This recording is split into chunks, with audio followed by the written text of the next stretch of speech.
Money, evil or good? Financial well-being.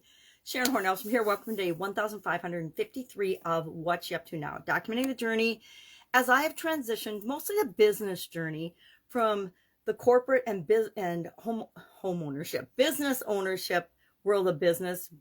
Since I was 13, I've been involved in different businesses in different industries, at least 27 offline before I came online. And when I came online, I kind of lost count because I've been in and out of and involved in so many different industries, so many different businesses. But documenting the journey from offline world to the online world and a little bit of back and forth. COVID pandemic and COVID-19 changed a lot of things for millions and billions of people, and I am no different. It caused me to rethink my beliefs and my thoughts about different types of businesses, both offline and online, and what I did want to be a part of and what I did not want to be a part of. So today, for Supersize Your Business, we're jumping into the financial area and aspect of the life framework. It's one of the big three: physical, financial, and relationships. Almost every problem, every negative thought or experience or feeling that we have can be broken down, or situation that we need to deal with, into one of those three areas. About 90% of anything that comes up will fall into or be related to physical, financial, relationships, or a combination of those three. Everything else we're talking about as part of the annual challenge this year, the BU 365-day challenge. We're talking about each and every one of these areas. We're spending the first 9 months of the year going through these 9 areas and aspects of our life. We did physical in January, emotional well-being in February. In March, we did our mental, our mindset, well-being. In April, we just finished up our spiritual well-being, and now we're hopping into financial for the month of May. So money May, and then we will in June hop into relationships. So the first 6 months of this year, we want to make sure that we're covering in depth each of those areas and aspects of our life. And we talked about for the annual challenge today, what is financial well-being? And we're coming up with what is financial well-being to us, because it's a very personal thing. It's different for each and every one of us, and it's up to us to know what our target is and what our goal is, so that we're working toward achieving that. That's part of what the challenge is all about, is breaking things into little bitty tiny pieces so that we guarantee that we get the things that we want, not just dream about them and then never take any action, never do anything, and so they never appear and manifest in our life. They never show up in our life because we don't do the things that we have to do, because we are a key component in getting the things we want in our life, right? They don't just drop in our lap. We need to follow the breadcrumbs to doing the things and taking the actions that we want in every area and aspect of our life, not just with respect to our financial well-being. So we hopped right into, for Supersize Your Business, one of the most misunderstood and false beliefs and false idioms out there, because it's been convoluted over time by humans, of course, and made into something that it was never intended to be. And that is, money is the root of all evil, which is why I pose the question, is money evil or good? And I will contend that money is just money. Money's just neutral. Money is paper. Money is coins.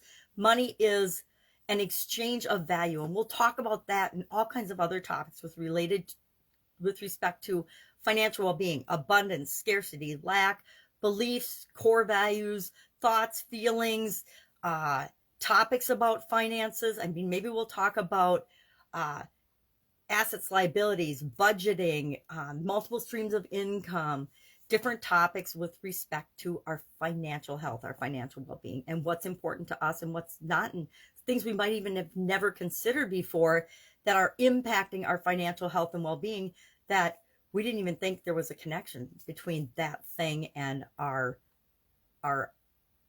income or our financial well-being. So we talked about that. And again, we'll talk about these things like money is an amplifier. Money just creates more of something, or the opportunity for more of something. Money is often equated with freedom, which I say is a hugely good thing. It gives us more choices, more opportunities to create the things that we want and do the things we want and experience the things that we want in our life. Money is a source of power in many situations. And like I said, since money's an amplifier, money gives you more power to demonstrate more of what you are already inside yourself. So if you're good inside, you'll create more good in the world.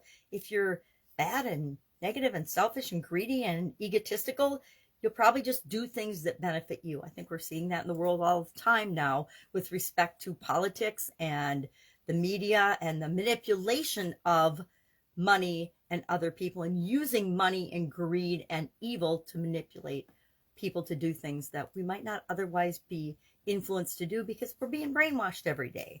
We can choose not to participate in that by turning off the media, turning off the news, and turning on our brains and thinking for ourselves. So I might have pontificated a little bit on today's videos, but I guess it's, it's why part of why I do this is because I want to share what my beliefs are out into the world, not expecting anyone to change based on what I think or feel or believe, but to cause us to think about the things that we believe and make sure that we truly believe them, not that we're being indoctrinated into someone else's beliefs. And this is true in every area and aspect of our life, right? We can get manipulated religiously. We can get manipulated mentally, physically, emotionally, spiritually. I guess religiously and spiritually are the same thing. We can be manipulated in our relationships, and they're done that. Can't believe that I was one of these people that was in a relationship that was super duper bad for me, and I stayed in it anyway for way longer than I care to admit.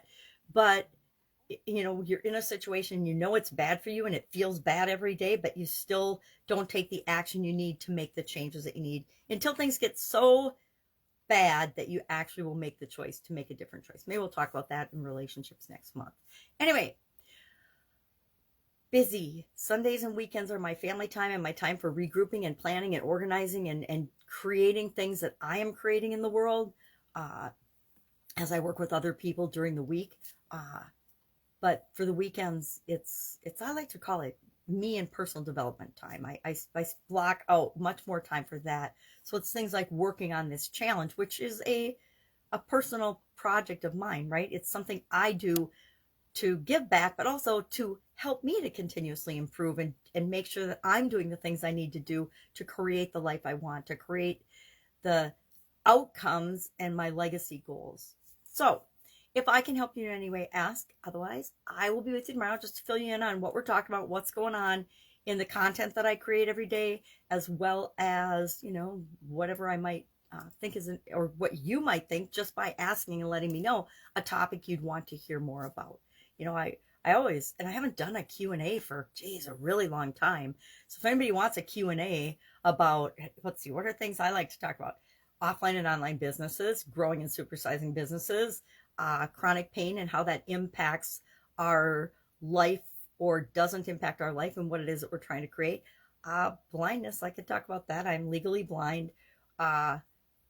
Little topics like the ability to find things, the ability to know what to do next, things like that. Core beliefs, SOAP framework, anything you have questions on, hit me up.